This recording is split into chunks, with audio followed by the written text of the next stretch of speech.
Salut tout le monde, c'est Baptiste, j'espère que vous allez très bien. Si vous ne me connaissez pas, je suis un web designer et un consultant en référencement spécialisé dans WordPress. Et aujourd'hui, je vais vous montrer comment créer des méthodes de paiement conditionnelles sur WooCommerce. C'est un truc qui peut être utile quand typiquement on veut pas que les gens fassent des virements. En tout cas, c'était mon cas de figure, c'est pour ça que moi j'en ai eu besoin. J'avais pas envie que les gens utilisent des virements comme moyen de paiement pour les petits achats, pour les trucs de moins je sais plus comment j'ai réglé, 400 euros, un truc comme ça. Je voulais pas que les gens fassent un virement parce que le virement c'est emmerdant, ça veut dire qu'il faut que j'aille vérifier que le virement ait bien été fait et tout.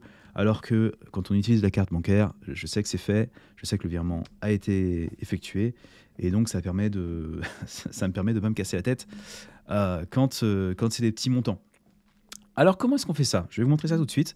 Déjà on se retrouve sur la petite démo WooCommerce qu'on avait installée dans la précédente vidéo. Si vous ne l'avez pas vue, vous pouvez voir comment est-ce que j'ai installé ça en finalement quelques minutes grâce à Cadence et à leur site de départ, en quelques minutes et gratuitement, attention, ce qui est quand même pas dégueu. Et donc moi ce qui va m'intéresser c'est de dire, bon bah voilà, là j'ai des produits, et disons que si le panier il est à moins de 100 euros, je veux pas qu'il y ait la méthode de paiement par chèque. On va installer méthode de paiement chèque et virement. Et je veux pas qu'il y ait par chèque si c'est à moins de 100 euros. Voilà, parce que chèque c'est encore plus embêtant que le virement. Alors du coup, ce qu'on va faire, c'est qu'on va aller dans les extensions et on va aller s'installer un petit plugin qui s'appelle, je vais vous le dire, je me le suis noté dans un coin, qui s'appelle Conditional Payment Methods for WooCommerce. Hein, on ne peut pas faire plus descriptif que ça. Donc je mets ça dans extension, ajouter une extension, dans le formulaire de recherche, et j'ai bel et bien un truc qui s'appelle ici Conditional Payment Methods for WooCommerce par the.store. J'installe.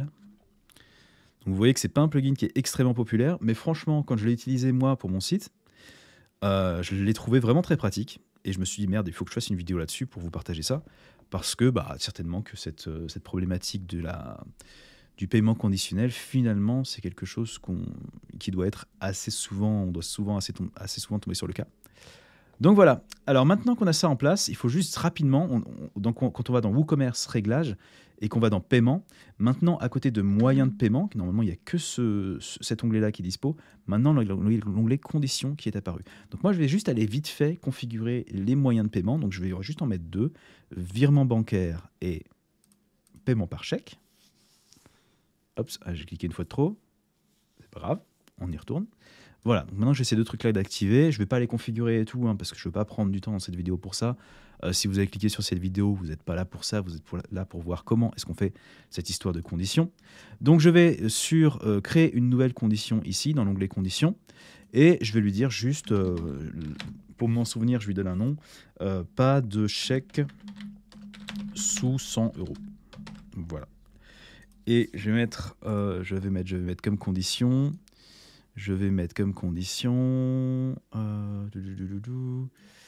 carte subtotal, voilà. Alors, after discount, before discount, on va mettre. Carte subtotal, c'est si c'est inférieur à 100. Donc, si le sous-total du panier est inférieur à 100, donc c'est-à-dire avant les taxes, dans ce cas-là, je vais cacher... Donc Disable Payment Methods, et je vais cacher le virement bancaire. Save. Donc logiquement, là, avec cette configuration-là, ce qui va se passer, on va faire le test tout de suite, c'est que si j'ai moins de 100 euros de produits dans le panier, on va faire le test immédiatement, on va ajouter, on va ajouter celui-là. Donc là, on est à 45. Et avec celui-là, on va monter à du coup 70, si je dis pas de bêtises. 80, ah oui, 80. Donc on va aller là, on va cliquer sur voir le panier pour commencer. D'accord, voir le panier, tatati, tata, valider la commande. Et ici, logiquement, paiement par chèque, il est dispo. Pourquoi est-ce qu'il est dispo? J'avais dit que je le voulais pas. Est-ce que je me suis trompé? Carte subtotal, before discount, less than 100. Alors à ce moment-là, je veux désactiver... Ah, je me suis trompé. J'ai désactivé le virement bancaire à la place de désactiver le chèque. Je voulais pas faire ça, mais du coup ça marche. On a bien vu que là, le virement bancaire, il est pas là. Donc je me suis trompé. Je vais enlever virement bancaire ici, je vais mettre paiement par chèque. Donc on enlève le paiement par chèque quand c'est moins de 100 euros. Je sauvegarde. J'arrive au checkout ici, j'actualise. Et normalement, il ne me propose plus que le virement. Voilà. Par contre, si je vais retourner dans le panier et on va ajouter juste un produit. On va passer la quantité de 1 à 2 pour lui. Mettre à jour le panier. Et du coup, là, on passe à 125 $. Si je fais valider la commande, logiquement, je devrais avoir l'option entre voilà, le virement ou le paiement par chèque. Nickel. Très bien. Et donc voilà, avec ça, on a plein d'options. Alors il y a plein d'options qui sont pro là, parce qu'il y a un mode pro. Si vous voulez, on va juste voir vite fait qu'est-ce que c'est le mode pro. J'ai pas pris le temps de regarder. Moi, les options qu'il y avait par défaut me convenaient parfaitement à mon cas de figure. On va quand même aller checker vite fait qu'est-ce que c'est. Le premium, combien ça coûte? Voyons voir. 79 $ pour un seul site par an.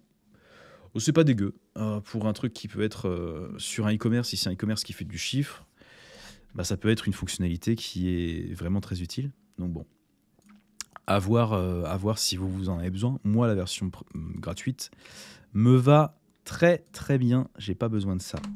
Ok, et ben voilà, je vais pas vous tenir la jambe. Je vous remercie d'avoir regardé cette vidéo jusqu'au bout.